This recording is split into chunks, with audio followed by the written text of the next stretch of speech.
Siring sa aram ang mga gurang na populasyon sa Israel napapaatubang sa garo baga simpleng mga angat aroaldaw. Pagkakan, pagkarigos, paggubing asin, pagmantenir nin personal na kalinigan.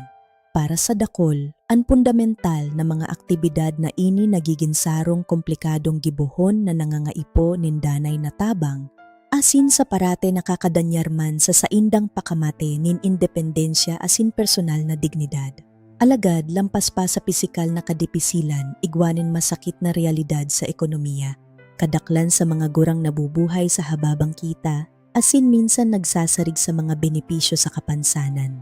Bilang resulta, ang mga advanced na solusyon na makakapakarhay nin dakulakan sa indang kalidad nin buhay, arog kan mga robot na panbulong, nagdadanay na day maabot kan kadaklan sa sainda. Asin iyan sarong kasusupgan, hulitaan mga robot na panbolong bakong luho. Sinda sarong solusyon na nakakapabago kan realidad.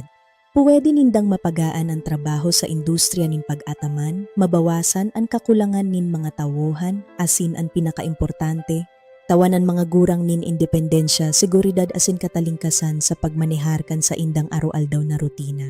Ini ang teknolohiya na nagtatao sa mga tao ning kakayahan na mamuhay na may dignidad, panahon na tanganing baguhon ang sa indang aktitude. Ang pag-introdusir nin mga advanced na solusyon sa pagbolong, asin partikularmente ang mga robot sa pagbulong, sa basket kan pag-ataman sa salud bakusanang sarong tamang lakdang sosyal, kundi sarong intelihenteng pamumuhunan sa sistema nin pag-ataman sa salud asin sa kabilugan kan sosyedad.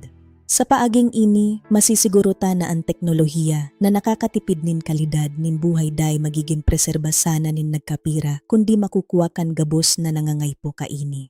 Ninhulitaan independensya, dignidad asing kalidad nin buhay bakong pribilehiyo, sinda sarong fundamental na diretso.